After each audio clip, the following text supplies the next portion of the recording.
What's up, guys? Has like three restaurant chains. Ah, The Fat Cow, the Asian Cow, and the Fat Cow. okay. It's very popular. Yeah, the chef.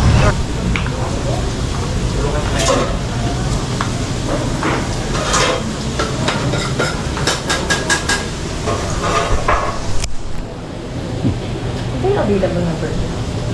Ano mo, kailangan mo, garlic with cheese lang available po. Spicy or dili. I think it's closed na siguro. Hmm? It's not open na.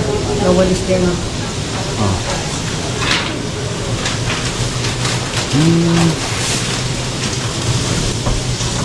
Saka original na mustard, isa ka spicy.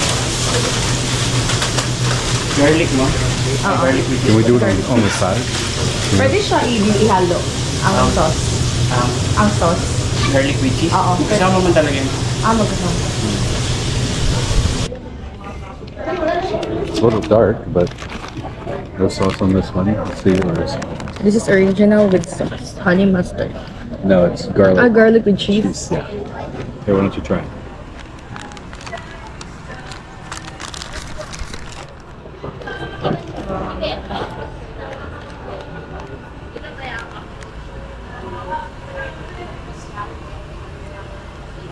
I think that's one is okay. Yeah. But I haven't eaten the chicken. You just took a bite of sauce. Sauce and bread. That's. I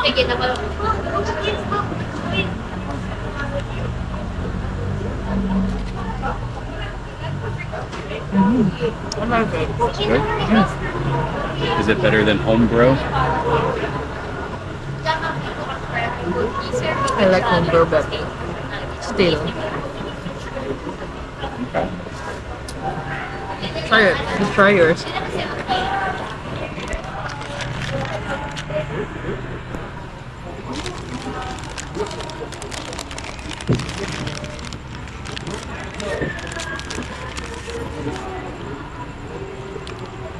I can see they thought about sauce because there's like a little bit.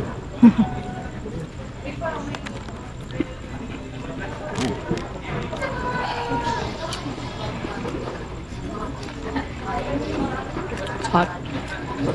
It's hot, but it's very crispy. Very crispy and crunchy. I like the chicken. It's actually good, and for 80 pesos. Yeah.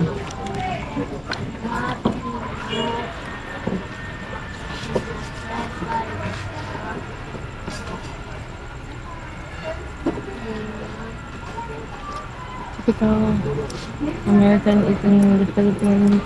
Hmm? What are you saying? What's up? Tell her she's so soft. I can't understand. It's kada tingog. Ah. You can just have 5 pesos. There you go. All right. Very common when you're eating here. She just was like mumbling. I was like, what's going on? She said, "Sige na te." I told her to talk to you, but she's shy. Try the sauce. I think I don't know if it passes the American taste.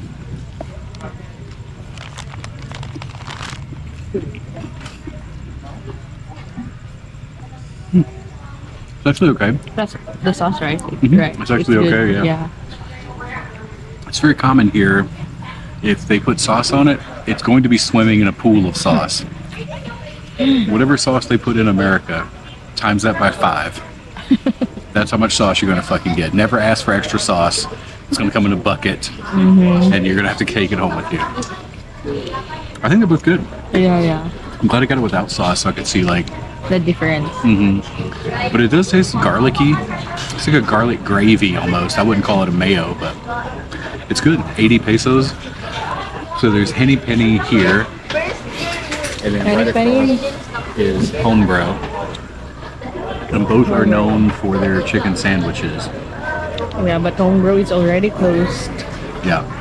Which I came yesterday and did a video. So they do like a sesame garlic slaw and pickles and stuff. So it's a little tiny bit more expensive, but it's really nice and delicious. This place is viral because of TikTok, but I would say it's a coin flip based on where you want to go. Which place is less busy, I guess, would be how I would pick it. Yeah. If there's no wait, just go to the one with no wait because it's going to be good. And it depends on the time you go here. Yes. Right. When I came last time, there was no one at home, bro, and there was literally a line of people standing wrapped around the counter out the door. So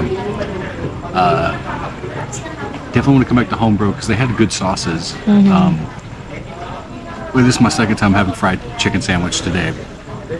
So I think I'm gonna take a break on that for a while. This has been a trip with very few Filipino foods, honestly. Like we had some street food, but we haven't had much like Carinderia food. It's mostly been like burgers, chicken. Burgers. But I think this is a really nice place for chicken sandwiches. Better than the chicken I had earlier today at the Mouth Stash. Yeah, that place was okay, but not somewhere I would go back to. So anyway, we're gonna enjoy our sandwiches, guys, and then maybe try to find some more food somewhere else. So we'll see you. One burger is not enough for an American. We're in Mabini Complex. There are a lot of food stalls here, but some are closed. There's one there. There's a shawarma place. It's already closed. On that side is the Turkish food court. There are also carinderia on those sides, but mostly are already closed here. So let's see. Chris ordering burger.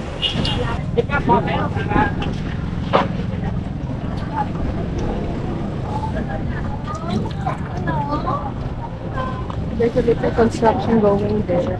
But before, these are all clothes.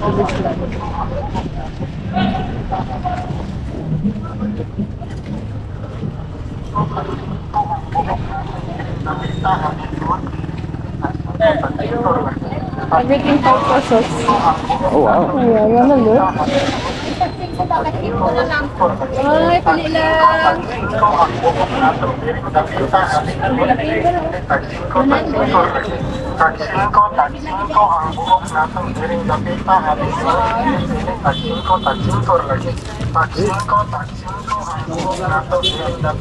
Wala nga itong ballpen. 5 pesos. Sa isa ka bakdagan, ganyan. Nakatong ballpen niya, nakasulod ko. Nakakagi nga, ballpen. Pili na bakdagan. Ballpen niya, nakakagi pa. Yeah, no. I don't really need a comb. I don't have any hair.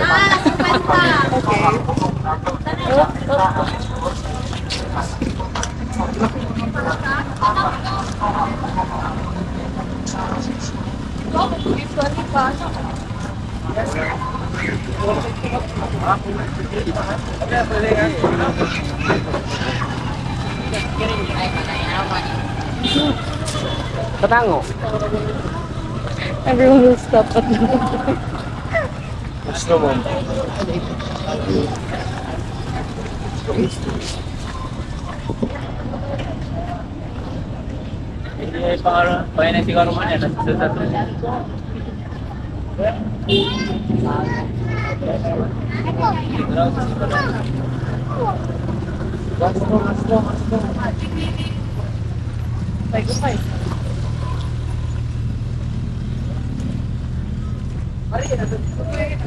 Basta. Dapat yan eh.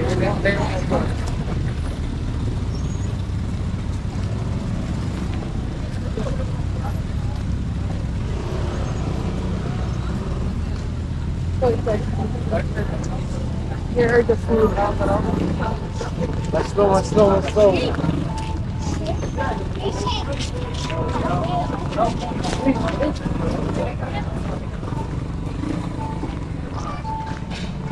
Wow. We're not even there yet. We're already looking at you. Make money.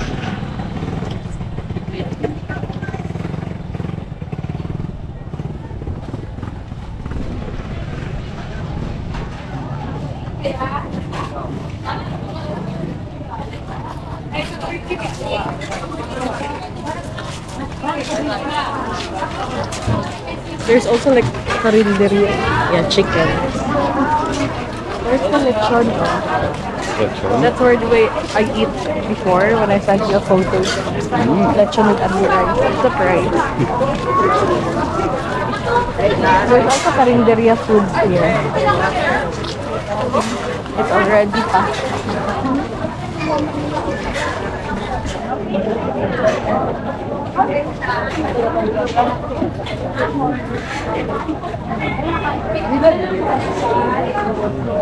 You would love this, right? Looks good.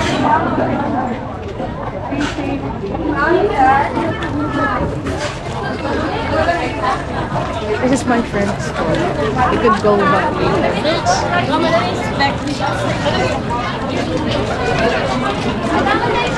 Let's go back later.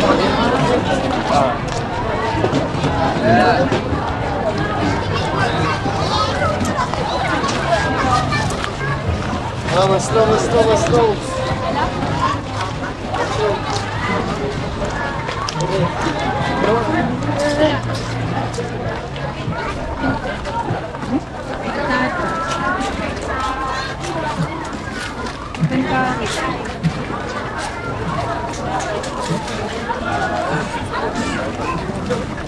Coming here after eating dinner was a bad idea.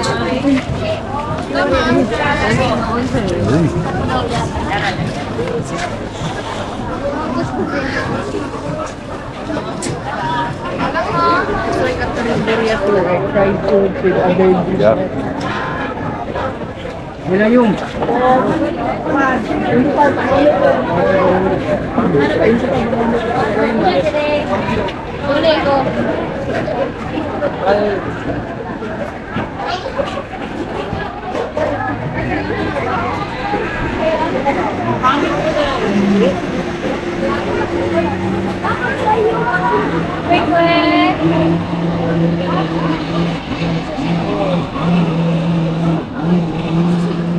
want the coffee or shakes?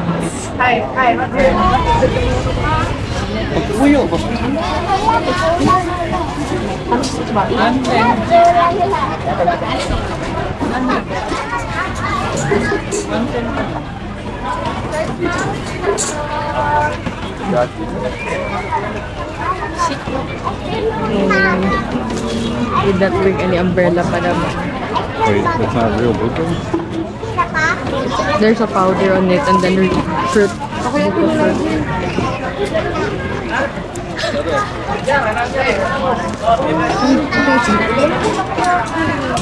Getting stronger.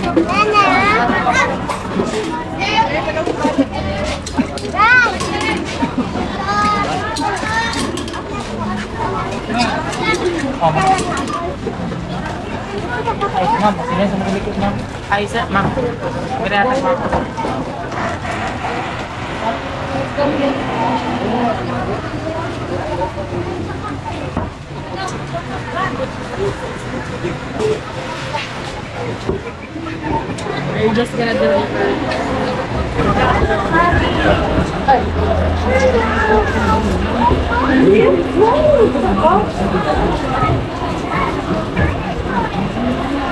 It's packaged up very tightly.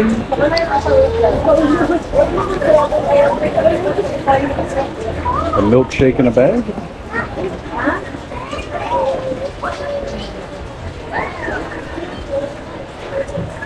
It's good. It's sweet.